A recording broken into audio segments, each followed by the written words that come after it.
Hello, and welcome to the Computing Conversations column. This column is from the March 2015 issue of IEEE Computer and is titled Guido van Rossum, The Modern Era of Python.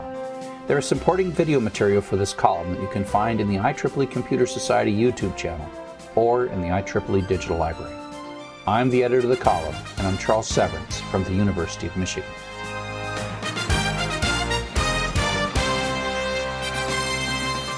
The popular programming language Python was created by Guido van Rossum in 1989 and released as open source in early 1991.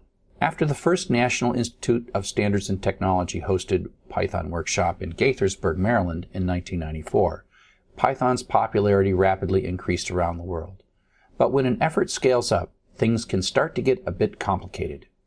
In this column, we continue our discussion from last month with Guido, this time discussing Python's evolution from version 1 to version 3.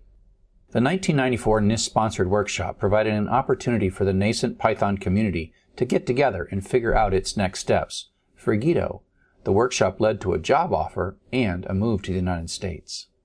From 1995 to 2000, I worked in the US, in Northern Virginia, at CNRI. And so there we worked through a lot of growth of the community and the infrastructure. We created the Python website. I think when I started there, Python 1.3 was about to be released.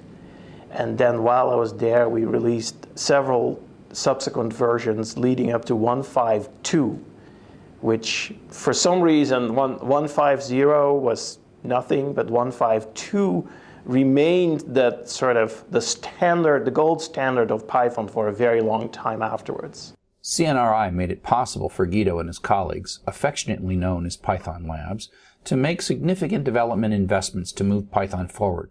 But some wondered if the product should move from open source to a model where some profit could be made. Guido found himself increasingly in conflict with the CNRI leadership about the licensing and ownership of Python. A small open source startup company started courting Guido. They said, "Oh, you gotta come work for us. We're an open source startup. We're gonna build an open source portal, and find a number of other good Python engineers, and we'll give you all the time you want to sort of work on Python full time." And I thought, wow, that sounds great. Especially given that I already had this sort of discontent at the place where I had been for 5 years. And so reluctantly, I agreed to join these guys. Well, by the time we actually started, it was 2000, and our start date was May 15. The bubble had actually already burst. I wasn't even aware that there was a bubble and that it had burst. No one really knew if the bubble might come back or if it was gone forever, so things continued along for a while. We spent the summer in blissful ignorance working full-time on Python. We built and released Python 2, which was a big deal. It contained Unicode. We also, because we had to have some kind of graceful exit from my previous employer, who claimed certain amount of ownership over the source code.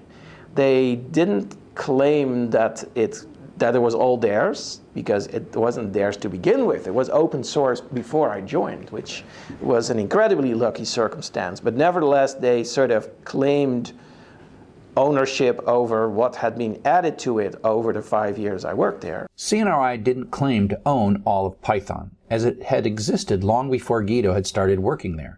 But there was some disagreement as the ownership of the code that had been added while Guido and others were at CNRI. With negotiations facilitated by Eric Raymond, and I think also even more in the background, Eben Moglen, the free software lawyer, we negotiated some way to make sure that Python remained open source with a license that CNRI's lawyers were agreeable to. Python still has a very awkward license, and the history of that awkward license lies in the way I left CNRI.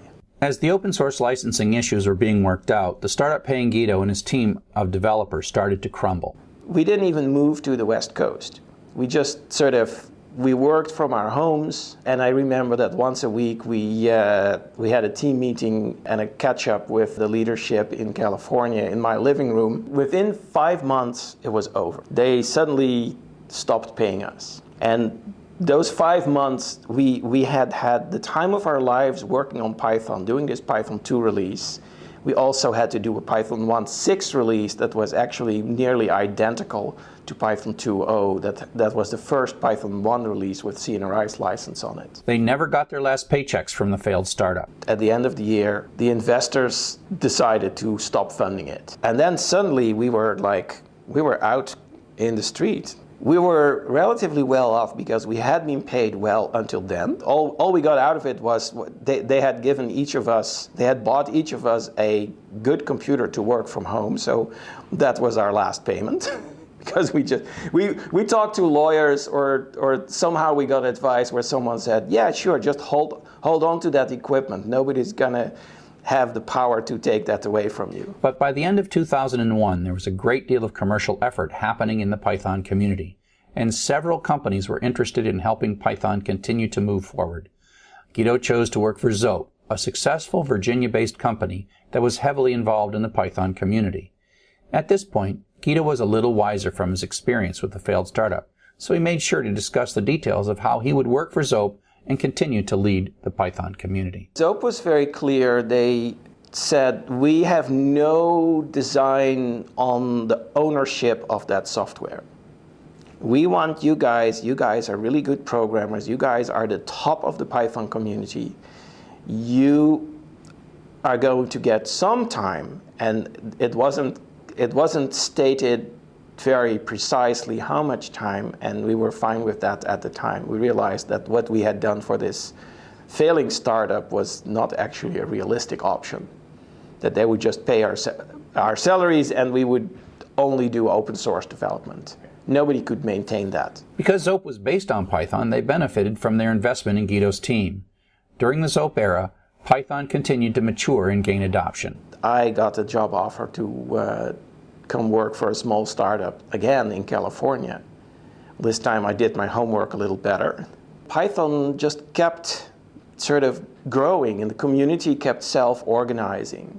And so what started out as a workshop we had with about 25 people at most attending in '94, within a few years we had an annual, what we called the International Python Conference with 300 or 400 people attending. I always encourage the community to self-organize rather than sort of looking at me for every decision. As Python grew and was being used in many new ways, people started to think about improving it.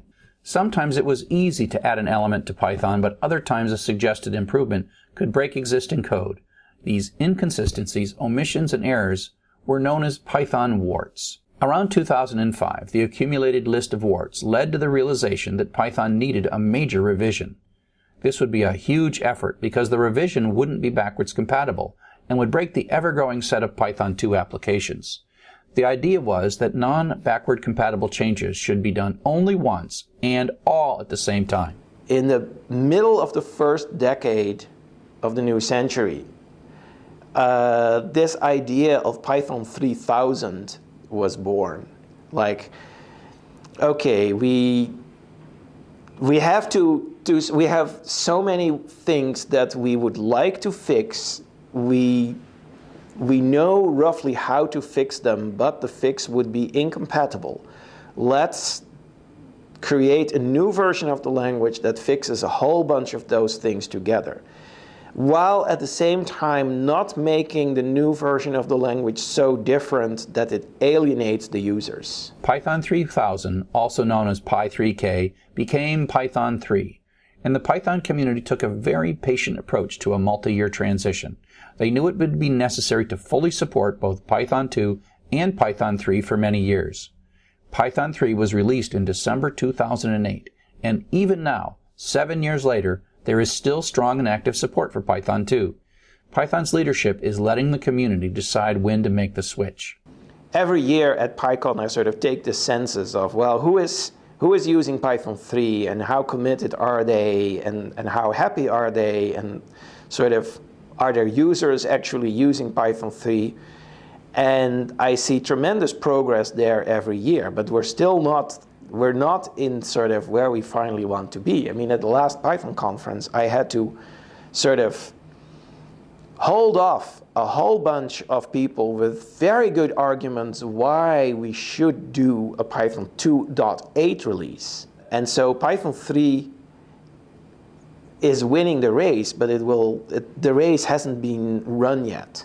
We're still in the race. It's clear that Python 3 is going to win it. Python 3 is certainly past the tipping point and gaining more inertia all the time. But the approach to a version transition that has spanned nearly a decade of planning, development, and adjustment is a testament to letting an open community design its own destiny. With the influx of data mining and data analysis, Python is well positioned to become the premier language of data analysis and the language of choice for new programmers. The Python community is strong and active. PyCon now attracts more than 2,500 attendees annually, and there are more than 40 Python-related conferences each year in various locations around the world. Python is also a study of how the leadership of a community can sustain itself by working for open-minded companies that allow their employees to participate in building an open technology commons. Over the past 2 decades, Guido has worked for many companies that allowed him to remain involved with Python, including CWI, CNRI, Zope, Google, and now Dropbox. Guido brought his skills and knowledge he gained as an open source leader to each company, and in turn, companies supported his involvement with Python. It's a great model for sustaining open source technology.